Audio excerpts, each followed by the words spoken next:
Alright, so this chapter is from the Guanzi. You can see the three screenshots there in the nest. The Guanzi is essentially a big amalgamation of various essays.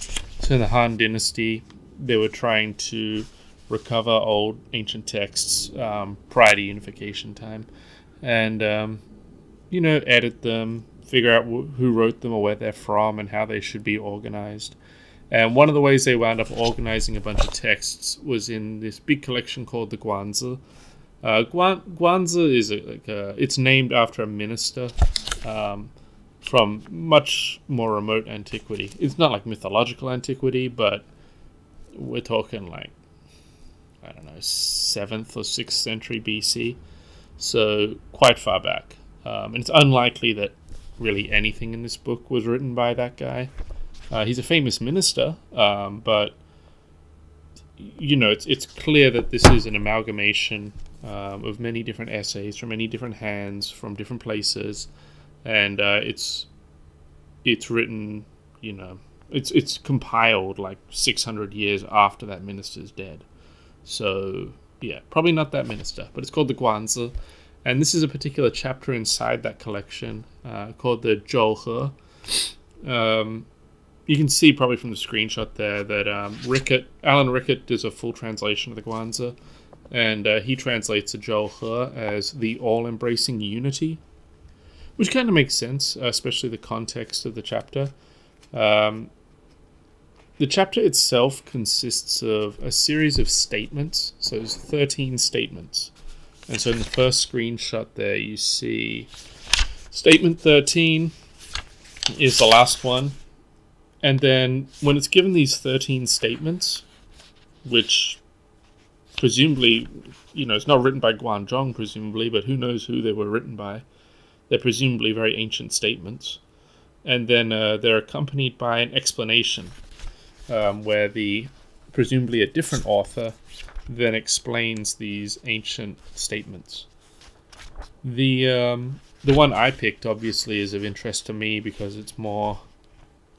It's like the explanation gets into some metaphysics. It's very interesting to me.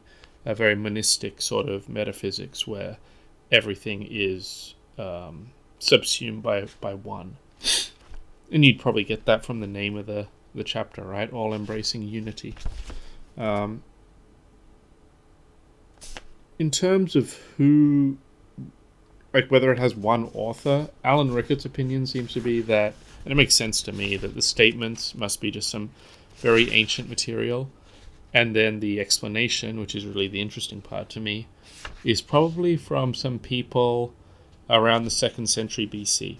So we're looking at before the Roman Empire, but well after, Parmenides, Melissus, and all that. He seems to think, and a few other scholars seem to think, it could be related to the people who wrote the Huainanzi. So if anyone is into ancient material and they know the Huainanzi, again a Han Dynasty work, then apparently this could be, the explanation could be authored by people related to that. But anyway, let's just dive into it. It's just one statement, and again, I figured I would just do a quick space. Good spaces have been slim pickings, to be honest, lately. So here we go. Statement 13. Now, heaven and earth alternate hard times with the good. It is like a drum having sticks, alternately sounding ti-dung as they beat. Heaven and earth are the receptacles for all things. The all-embracing unity serves as a receptacle for heaven and earth. Okay, so now heaven and earth alternate hard times with the good. It is like a drum having sticks, alternately sounding ti-dung as they beat. Heaven and earth are the receptacles for all things. The all-embracing unity serves as a receptacle for heaven and earth. So that's the ancient statement that is going to be explained. I don't really have anything to say about it, because I think any real discussion would take place after we read the author's explanation. So we skip ahead to explanation 13. Now heaven and earth alternate hard times with the good. It is like a drum having sticks, alternately sounding ti-dung as they beat. This means that if the drum is to produce a rhythm, the sticks must be synchronized. Perfect synchronization is the result of their being in complete accord with the way of heaven and earth.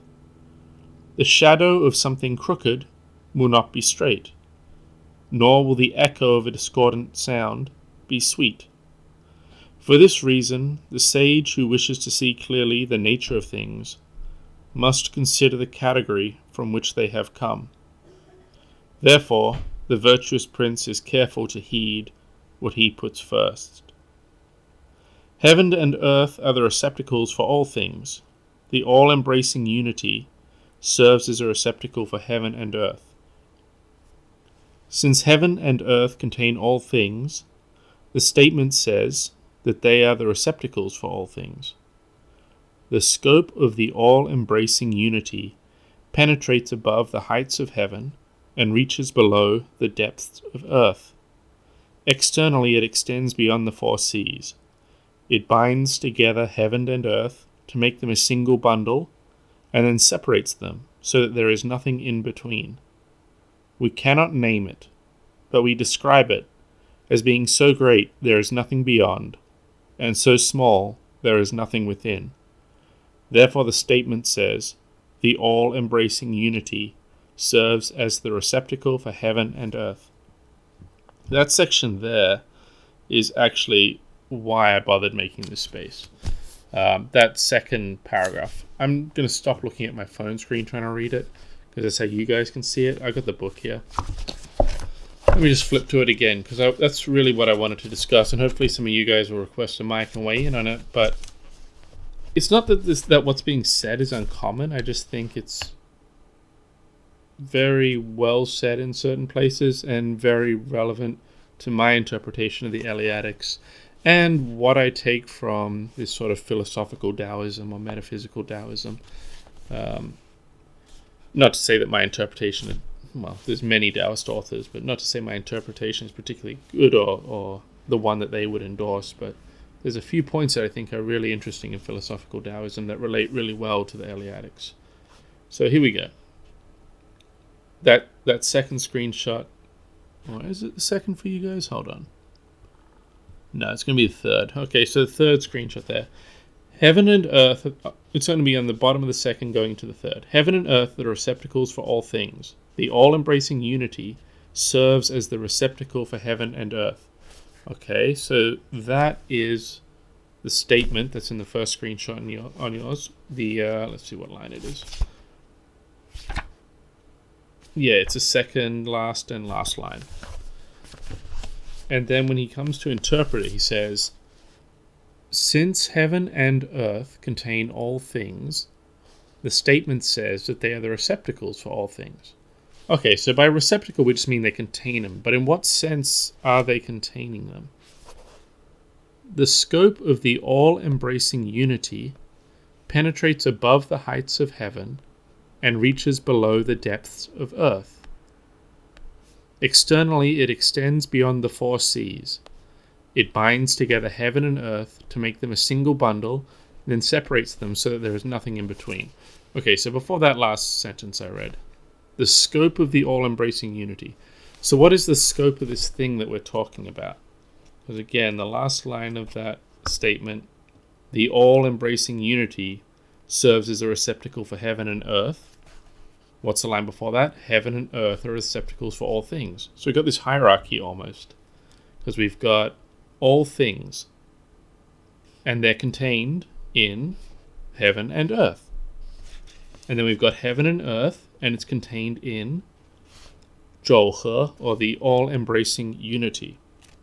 The all time brought together, or complete time is maybe another translation of it, but essentially the entire universe, or everything that exists at any given time, all united or brought together. The all-embracing unity. So we've got this hierarchy. I don't think it's of what is real and what is not real, which is not language I use, but one of scope. It's like There are all these particular things, and they all fall within the scope of heaven and earth. They're all contained in the terms heaven and earth. And then we say, okay, we have heaven and earth, which is the heights of heaven, the depths of earth. That's all contained in the scope of the all-embracing unity, or this. The Chinese doesn't say one, but I'm just going to call it the one right now. But that word unity there is not the word one. But so we have this sort of relationship of scope, and the all-embracing unity, or Zhou He, literally extends beyond heaven and earth and contains them completely, right? And that's, obviously, anyone who's in Western metaphysics talking about like being and discussing the Eleatics, they're going to be thinking about this same topic. Like, is there this all-subsuming or all-embracing sense of one that essentially extends beyond the four seas, penetrates above the heights of heaven, reaches below the depths of earth, and contains all of that completely. And binds together heaven and earth to make them a single bundle, and separates them so that there is nothing in between. This is also interesting, okay? So we see the scope now. So the all-embracing unity contains heaven and earth, which in turn contains all the things. So everything summed up is contained in this all-embracing unity. And it says it binds them all together, okay? So obviously one of the reasons why things interrelate is because they all exist, they're all in common. So presumably this all-embracing unity is holding them all in common and allowing them to interrelate because it binds together heaven and earth. But something also about it allows them to be what they are because it separates them so that there is nothing in between. It binds together heaven and earth to make them a single bundle. Yes, so everything is held in common because it's all contained in Zhou He. But then separates them so that there is nothing in between. It's kind of odd that he says separates them. But, the fact that there is nothing in between them is, again, a very Eleatic point. It's also a Taoist point. You'll see it in a lot of places where they're essentially saying there are no borders or barriers between Tao and, like the Wan Wu, the things. Because, as we saw in that sentence up above, the scope of the all-embracing unity penetrates above the heights of heaven, reaches below the depths of earth, extends beyond the four seas. Like, it's reaching and touching everything, absolutely. And so, yes, it binds everything together in common because, of course, it penetrates through them all and holds them all together. In what sense it separates them, I'm not quite sure about that translation or reason for the author to say that, but there is nothing in between, right? Because it extends beyond the four seas, so it captures everything that could be said. There's nothing beyond it. But it's also kind of important to say there's nothing that could be distinct from it that hides within it, right? So even though they're separated, there's nothing in between them that is escaping the all-embracing unity. So I think that's the point of there being nothing in between. It's like there's no non-existence or nothing exempt from the Zhou He that can separate out parts of the Zhou He. Everything is essentially unified with no gaps of non-being separating them. That might be too much my reading there, but that's what I take from it. But it says in the next line, we cannot name it, but we describe it as being so great, there is nothing beyond, and so small, there is nothing within. Therefore the statement says, the all-embracing unity serves as the receptacle for heaven and earth. I really like the this sentence here, which is why I kind of return to the text. It's, we cannot name it, but we describe it as being so great there is nothing beyond, and so small there is nothing within. The first clause, the being so great there is nothing beyond. I mean, that is always being debated when we are debating metaphysics with, trying to interpret or debate it with the Eleatics. I'm sure the Platonists think they believe that as well. But the second point is just as true and very interesting. So small, there is nothing within. So, if we look at Melissus, for example, we're going to see stuff about how being is full. And obviously he's talking about motion. He doesn't want a void or an empty there. And because there is no void or empty, because everything is, right? There's just being, the one. This makes motion and certain types of motion impossible, because there'd be no empty space to move into or whatnot. But I think we should also make it in this sense of saying that you can't go beyond being, because by definition being is all that is. But you can't also have something hiding within being that is other than being. Because, as we saw earlier, it reaches below the depths of Earth. It just as much as it grabs anything that would go beyond it, it also consumes everything that could be tiny and hide within it. It's like in both directions this author is taking it. And I don't really see that so often. Usually it's just, here's two paths, in is and is not. Well, is by definition consumes everything that we relate to or could reference. Therefore, the second path is no true path at all. There's nothing beyond what is. By definition, what is encompasses all that is. And, you can't say there is something beyond what is. It would just be a contradiction. That's fine. That's talking about extending beyond the four C's. But this point about hiding within it as well is an important one to make, where, just as I was saying, there's no border or gap. There's no line of division between Tao and Wu, like the things and this metaphysical principle. So there is nothing so small that it can hide within being and not be part of being. Being's not just a container. It's not like a bucket and then you fill it with water and the water is somehow independent or separate from being and just conveniently placed within it. No, it's nothing is beyond being. It reaches everything. And then nothing is so small or just placed within it by convenience, but distinct or independent. No, there's nothing so small that could be smaller than it or be using it as a container and maintaining its independence. So I think it's really interesting that the author gets it in both directions, because usually I just see it explicitly stated in the one direction of being is so great, it subsumes all that is, and it would be incoherent to say that there is something beyond what is. Like usually I hear it in that direction. I don't often hear it in the direction this author has picked up on. And I don't have a screenshot of it, but if we go and if you go to ctext.org, you can actually pull up this text. I have a print copy of the Chinese as well, actually. But the Chinese is also very elegant as well when it reaches this point. I'm just... where is it? Here we go. So this line here that was translated as... Oh, my phone screen turned off. We describe it as being so great there is nothing beyond, and so small there is nothing within.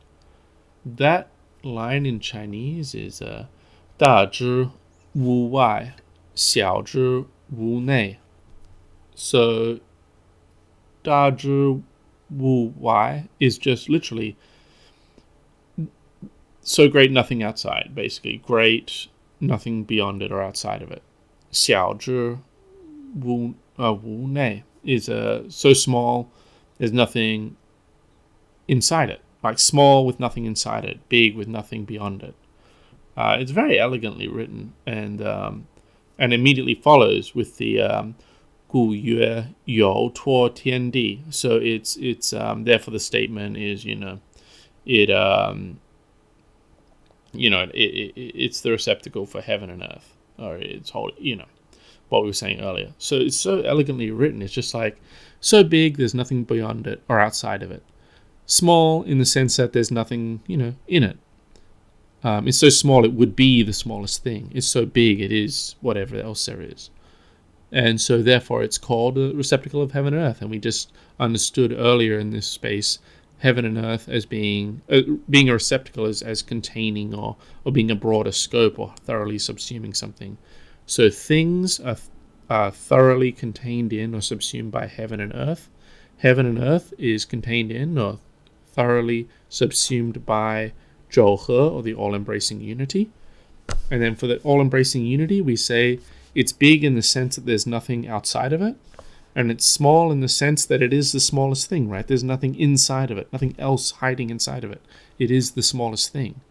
And therefore we say it's a receptacle of heaven and earth. It thoroughly consumes or subsumes heaven and earth in every way, because there's nothing about heaven and earth or the things that could be so small as to be hidden inside of it, and there's nothing about heaven and earth or the one wu or whatever that could be beyond it. So I just think it's a very, very elegant phrasing, a simple phrasing, and it works really well. And it's making the point of external and internal, like problems of positing independent things externally or internally, in a way that is not so thoroughly stated by other authors. I think that's really what draws me to the text. Notice as well it says we cannot name it. In the next paragraph, and the following two paragraphs are not as interesting to me, but there's some interesting comparisons to make with the Tao Te Ching, which everyone loves. So we can look at that in a sec. But I'll read through the last two paragraphs relatively quickly, and then I want to make a point about whether it's this idea of being able to speak about it or knowing its true meaning. So it says, its true meaning is not known to the world. If we were to compile all that has been said about it, the results would not exceed a single wooden tablet. However, such a compilation is unmanageable. When knowledge of it has been extensively internalized, it provides a richness, and when it emanates in a timely manner from the sage, there is appropriate action. Thus it is the way of the sage to value its richness and its production of appropriate action. What is meant by appropriate action? Basically, appropriate action means maintaining order without recklessness, acting naturally in the face of matters for which there is no precedent, and responding to change rather than ignoring it. There is no change to which the sage does not respond, and no response that is not appropriate. From beginning to end, he is not distracted from this. Therefore, in speaking about it, he gives it the name all-embracing unity. Now, I said it was interesting that the author says we cannot name it in that section. You know, we cannot name it, but we describe it as being so great there is nothing beyond it, so small there is nothing within. And then he also says its true meaning is not known to the world. You know, it's this difficulty of expressing this broadest metaphysical scope. It's very common in Taoism. I wanted to go to this section in the Tao Te Ching. I have a copy here. It's the one that comes with Wang Bi's commentary. The translation is by Rudolf Wagner. But if you go to section 25 of your copy of the Tao Te Ching, like Zhang 25, it should have... Yeah, here we go. In a section of it, you'll see it says, "In the beyond, there are four great ones." And the commentary from Wang Bi is interesting. It says, generally speaking, that of the entities which has a name and has a designation is not their ultimate. Saying the way presupposes that there is a basis for this expression. Only as a consequence of there being a basis for this expression will one talk about it as being the way. Accordingly, the way is only the greatest among aspects that can be assigned designation, but that is nothing compared to greatness of the designationless. The designationless, which it is impossible to name, is called here the beyond. The way, heaven, earth, and the king all are indeed located within the realm of the designationless. That is why the text says, "In the beyond there are four great ones." So just to take it back here, obviously I'm saying that the beyond, the word beyond here, is equivalent with the all-embracing unity of that first text we read from the Guanzi. Because, you know, who are the four great ones first? If we go back to that Zhang, I said, in the beyond there are four great ones.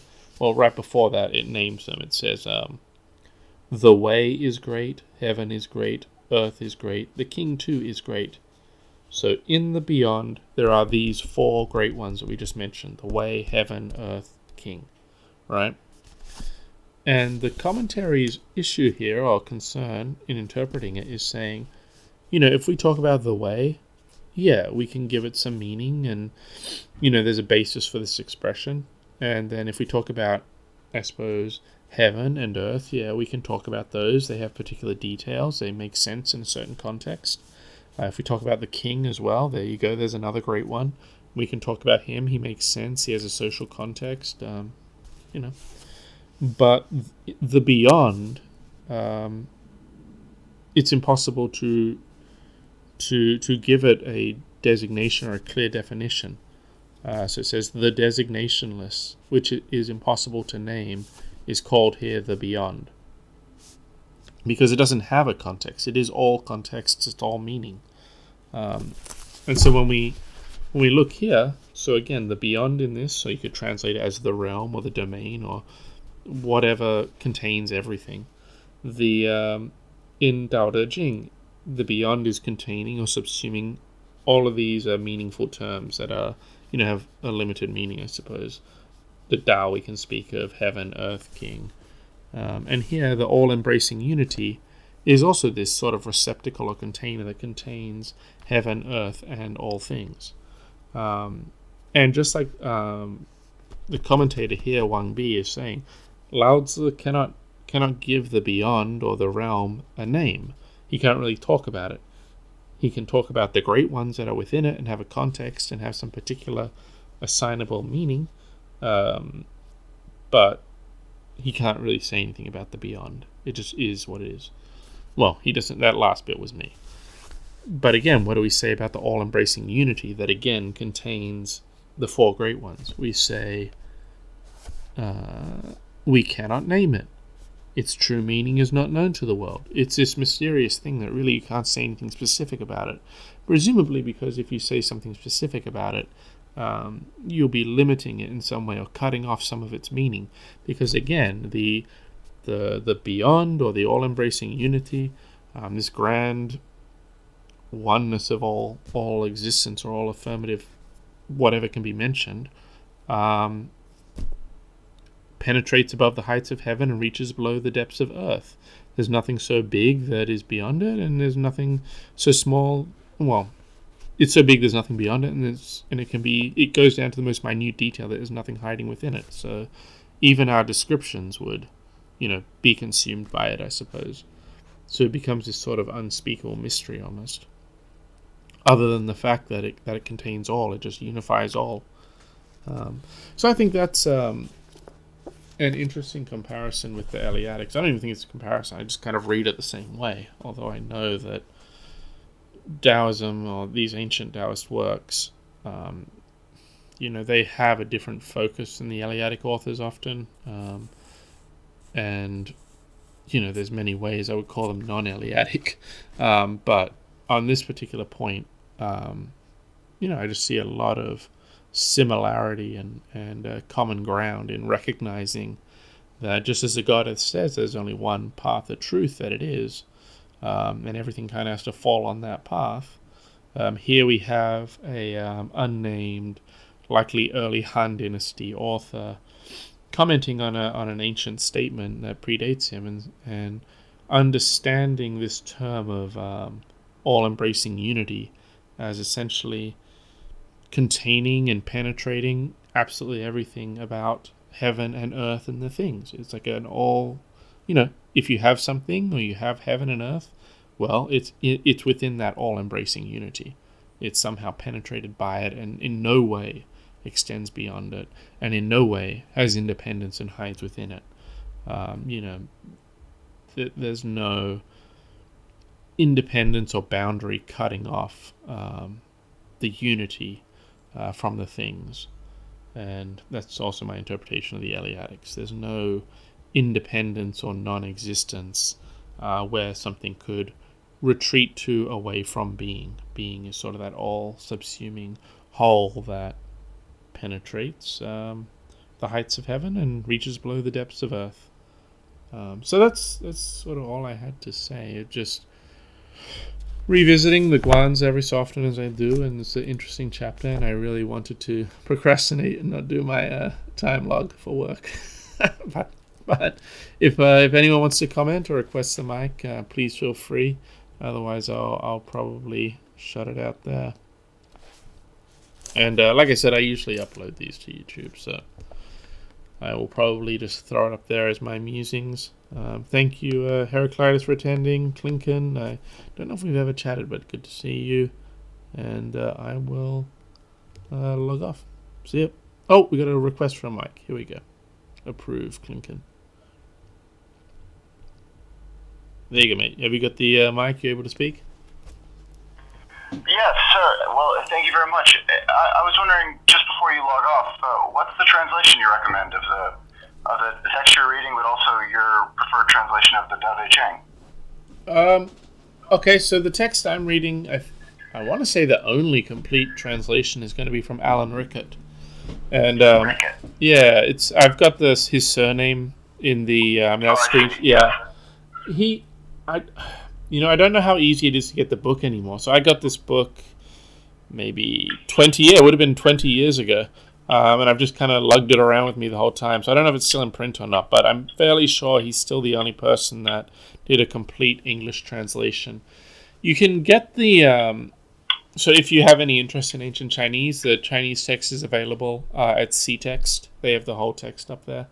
And obviously there's plenty of Chinese copies. But yeah, I think Alan Rickett is the only complete English translation. And it's a big book. It's 2 volumes. But he gives a good introduction to each of the sections. So he's pretty good. I like Alan Rickett's version. If you can get a copy of it, definitely go for it. And it's very eclectic. So even though what we just read right now sounded like it was, it makes the book sound like it's about ontology or something. Just be aware, the book as a whole is all over the map in terms of subject matter. And that's always more enjoyable as well. Yeah, it's pretty interesting. It's like this giant just amalgamation of ancient Chinese essays. Some of them about, if you drink water in this part of China instead of that part of China, then your personality will be affected this way. Some of it will be just like a historical tale about the minister Guanzhong, so it's like a history book almost. But kind of like Plutarch's Life. If you like Plutarch's Lives, a lot Absolutely. of it. Yeah, there's some historical chapters in here that sort of go for that moralistic sort of very interesting, narrative-driven, making moral observations, that sort of stuff. Well, thank you, and I'll have to check out some of your other recorded readings here. Yeah, many thanks. Yeah, I did. No worries. Yeah, I'm glad you were able to join. I threw them up on YouTube. And then you said what's a good translation for the Tao Te Ching? I feel like I haven't read that many translations of it. The one I was reading off today was Rudolf Wagner, and it's a Chinese reading of the Tao Te Ching. And I would, what I find really valuable is not so much the translation, but the fact that this translation, one, it comes with the Chinese and a long discussion of the Chinese, but also it comes with a commentary from Wang Bi, who is a Han Dynasty writer. Well, he's like the end of the Han, or when Han falls. But I think it's just helpful to have a commentary as well, because otherwise, if you just pick up the Tao Te Ching and you've never read any other works at all and just kind of want to read through it and come to your own conclusions about it, you're sort of at the mercy of the translator, of course. You often won't have any Chinese to reference or any voluminous notes to reference on how things could otherwise be translated. But you also just won't have a commentary from someone in the past who seriously studied it and wants to present his thoughts to you. Whereas this one from Rudolf Wagner, it has the Chinese, it has a critical discussion of how it can be put together and alternatively translated, and it has a commentary from an ancient Chinese person who studied the work his whole life. And you don't have to agree with his interpretation, but at least he gives a kind of 2,000-year-old, 1,500-year-old interpretation. Yeah, well, thank you. Yeah, Rudolf Wagner. I see I can even get that locally. But yeah, I know it's the times I've approached the Tao Te Ching. If the translation's too modern, you can tell people are injecting Yeah. this new age mindset into it, and it always struck me as being kind of shallow. It's meant to be, emptiness, or not. It's a Zen concept, the emptiness of emptiness, but somehow people are always trying to diffuse something into it being very, non-committal or almost meaningless, meant to be contemplated. So I appreciate having something to historically contextualize as well. But yeah, and if I feel like I don't have anything to add, but I really appreciate these sort of spaces where somebody commits to learning something and sharing it. So thank you. yeah, no worries. I'll end it shortly. If you do get that book, it has another essay by Wang Bi called the 老子为之立论, and on my YouTube channel, there's we did a read through and discussion of that entire text. It's like a 3,000 word essay, basically by the same commentator that you'll find in Rudolf Wagner's version of the Tao Te Ching.